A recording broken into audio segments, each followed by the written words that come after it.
Only 2 in the ring, only 2 minutes around, and only 2 words.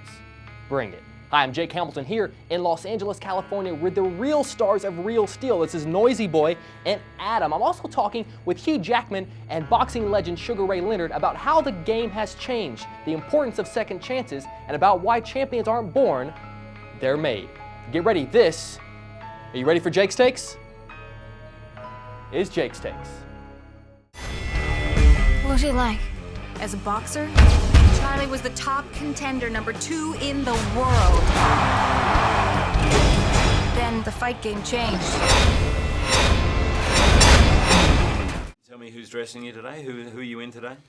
Target. Why are you laughing over there, Tony? Fantastic.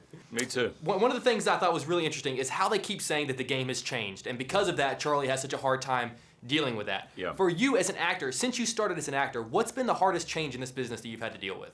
Oh, that's a really good question. I tried to cover that when I started, of opening as many doors. My only goal was keep as many doors open as possible to avoid unemployment.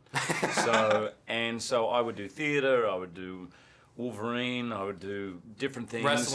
Wrestling, whatever. Just basically say yes to everything. Michael Caine taught me that. He says, just say yes, man. Because most of the movies fail, and 1 in 10 hits, and that gives you another 10. You know? So basically that's been my theory. It's not very evolved or particularly shrewd, but just say yes. Well, I want to talk about the movies that do well and the movies that don't, because this movie is so much about second chances, and you have so many movies that have come out and done well, but for every movie that does, there's going to be something that doesn't do something. Yep. What is a movie that you've done that kind of came and went, didn't make much of a splash, but you wish people would go back and give it a second chance because of how proud you are of it? The Prestige?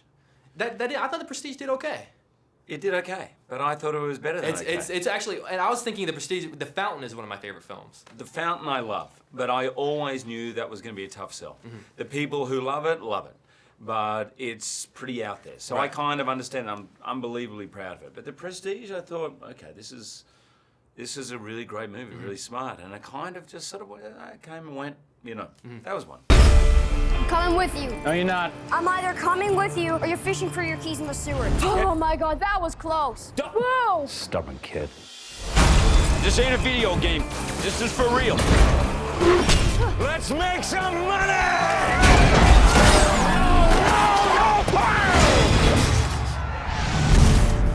I've been saying, I've been geeking out a little bit, saying that it's such a big deal for me to sit across from you.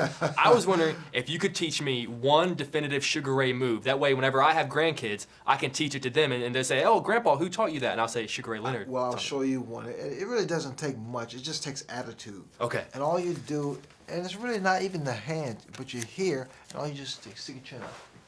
Just the chin? Yep. Do it again. Do it again. Now, a little more conviction in your eyes. What, is your eye hurting? Stop laughing over there. Okay. Come on. But you can't smile. Okay. You can't smile. Come on. Now, you doing this. You can't, that's not funny. Okay. It's like this. Hey, you got it. Just work on it. Work on it when you get home, look in the mirror, and just keep doing that. Okay. You know. Well, you were scared a little bit right there. Well, not really scared. I was concerned. Terrified. No. Mortified. Petrified. Concerned. For my general safety. Yeah, I was concerned about liability. So do it again. Hold on. Let's go with this. You look like a model. What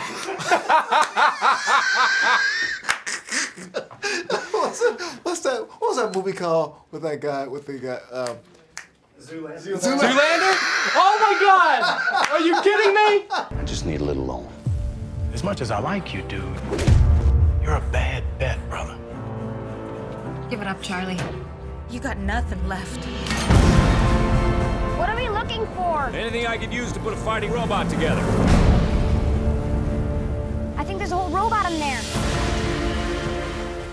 You have such a great line in this movie where you say that the absolute way to win or the absolute way to fail in boxing is a knockout, one way or the other. Yes. As an actor, if you want to succeed, what is the absolute way to succeed? And if you want to fail, what is the absolute way to fail? Well, I think going for it. You know, one of the messages of this movie is one I try and carry in life, is playing safe is boring. Playing safe, you don't grow. Playing safe means you kind of do the things you know you can do. It's better to kind of have that feeling of, I'm pretty sure, like, give me the ball, but I'm not 100% sure if I can make this shot. I think a mixture of that is the way to go. That's what keeps you getting better and keeps you a little driven, I think. And what's the easy way to fail? Was it just not taking chances? Well, that's another way to fail because well, yeah, that's a good point. I think an easy way to fail is to get caught up in everything outside of acting, and it's easy in the business to do that.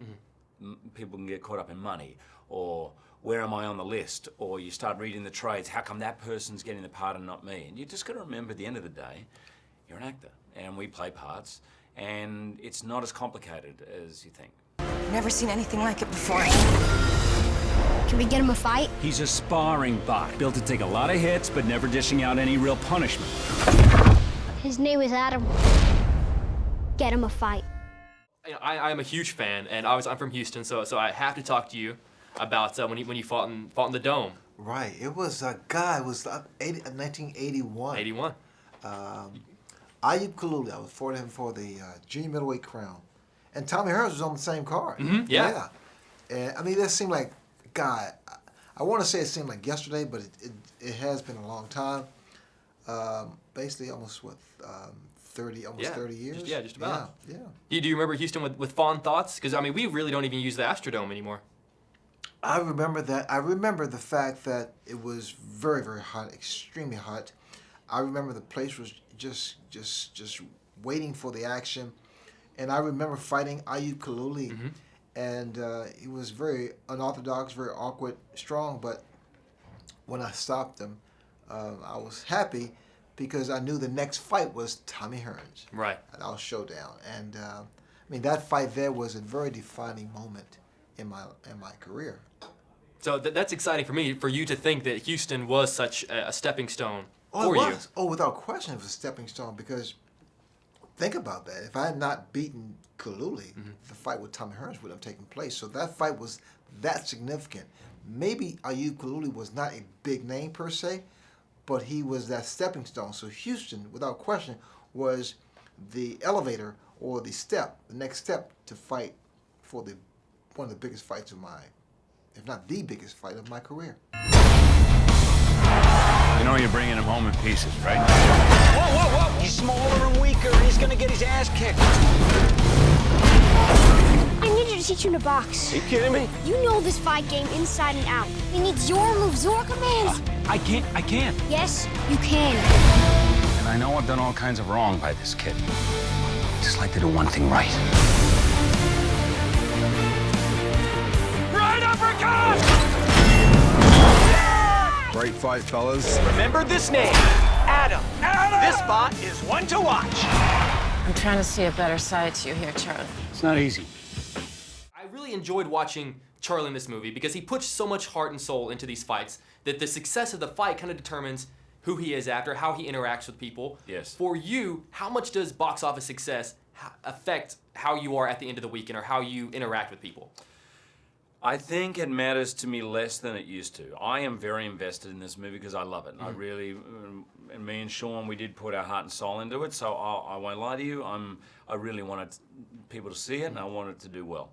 But I think I learned about halfway through my career, if you choose a project for the right reasons, if you genuinely love it and you believe in it, if it doesn't work, you can live with that. That's okay. You know, there's only a certain amount of things you can control.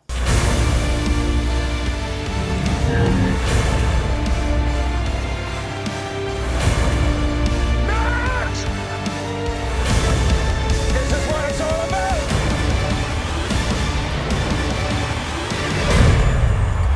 We can't win, can we? We'll see.